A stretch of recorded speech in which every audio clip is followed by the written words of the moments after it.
Hi friends, welcome back to my channel. ఈరోజు Deepavali special గులాబీ పువ్వులను ఎలా చేసుకోవాలో చూపించబోతున్నాను. వీటిని గులాబీ గుత్తులు, రోజ్ ఫ్లవర్స్ అని కూడా అంటారు. ఇవి కరకరలాడుతూ మైల్డ్ స్వీట్తో చాలా టేస్టీగా ఉంటాయి.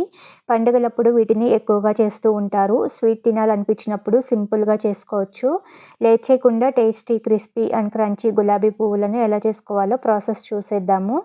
ముందుగా ఒక మిక్సింగ్ బౌల్ తీసుకొని అందులోకి 1 కప్పు మైదా పిండిని వేసుకోవాలి. మైదా పిండి బదులుగా గోధుమ పిండితో కూడా చేసుకోవచ్చు. ఏ కప్పుతో అయితే మైదా తీసుకున్నామో అదే కప్పుతో 1 కప్పు బియ్యం పిండిని వేసుకోవాలి. 3/4 కప్పు పంచదారని వేసుకోవాలి. స్వీట్ ఎక్కువగా కావాలి అంటే కొంచెం ఎక్కువగా వేసుకోవచ్చు. ఇందులోనే చిటికెడంత ఉప్పు, 1/2 స్పూన్ యాలకుల పొడి వేసుకొని ఇవన్నీ బాగా కలిసేలాగా మిక్స్ చేసుకోవాలి. ఉప్పు వేసుకోవడం వల్ల స్వీట్ వెగటుగా లేకుండా ఉంటుంది. ఇలా అంతా కలిపిన తర్వాత ముందు 1 కప్పు వాటర్ని వేసుకొని కలుపుకోవాలి. ఇందులో మనకి 2 కప్పుల వాటర్ సరిపోతాయండి. ముందు 1 కప్పు వాటర్ వేసుకొని కలుపుకోవాలి. పిండి కొంచెం గట్టిగా ఉంది కాబట్టి మరొక కప్పు వాటర్ వేసుకోవాలి. వాటర్ క్వాంటిటీ చూసుకొని అడ్జస్ట్ చేసుకోవచ్చు. పంచదార కరిగితే పిండి కొంచెం లూజ్ అవుతుంది. ఎక్కడా కూడా ఉండలు లేకుండా బాగా మిక్స్ చేసుకోవాలి. మరి చిక్కగా ఉండకూడదు, మరి లూజ్గా ఉండకూడదు.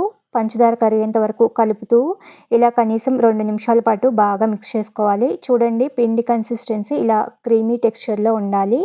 స్పూన్తో ఇలా తీసుకొని ఫింగర్తో ఇలా అన్నామంటే ఈ థిక్నెస్లో కోట్ అయి ఉండాలి. ఇలా కలిపిన తర్వాత ఈ పిండిని ఒక 10 నిమిషాలు మూత పెట్టి పక్కన పెట్టుకోవాలి. 10 నిమిషాలకి పిండి చక్కగా నానిపోయింది. ఒకసారి అంతా మిక్స్ చేసుకొని పక్కన పెట్టి స్టవ్ మీద డీప్ ఫ్రైకి సరిపడా ఆయిల్ని పెట్టుకొని గులాబీ గుత్తిని ఆయిల్లో పెట్టుకోవాలి. గులాబీ గుత్తి బాగా వేడవ్వాలి. బాగా వేడైతేనే గులాబీ పువ్వులు బాగా వస్తాయి. ఆయిల్ బాగా వేడైన తర్వాత ఫ్లేమ్ని సిమ్లో పెట్టుకొని గులాబీ గుత్తిని ఆయిల్ నుంచి తీసి పిండిలో 3/4 వంతు వరకు డిప్ చేసి ఆయిల్లో పెట్టుకొని ఇలా లైట్గా కదుపుతూ ఉంటే మౌల్డ్ నుంచి ఈజీగా రిమూవ్ అవుతుంది. నాన్ స్టిక్ మౌల్డ్ తీసుకున్నాం కాబట్టి ఒక 20 సెకండ్స్ ఇలా ఆయిల్లో కదుపుతూ ఉంటే దాని అంతటా అదే ఈజీగా రిమూవ్ అవుతుంది. గులాబీ పువ్వు గుత్తి నుంచి విడిపోయిన తర్వాత ఇలానే ఉంచి ఆయిల్లో వేడవ్వనివ్వాలి. ఫ్లేమ్ని మీడియంలో పెట్టుకొని ఈ పువ్వుని మంచి గోల్డెన్ బ్రౌన్ కలర్ వచ్చేంత వరకు ఫ్రై చేసుకోవాలి. ఇలా లైట్గా కలర్ చేంజ్ అయిన తర్వాత ఆయిల్ నుంచి తీసుకోవాలి. బయటకి తీసిన తర్వాత ఇంకొంచెం కలర్ చేంజ్ అవుతుంది.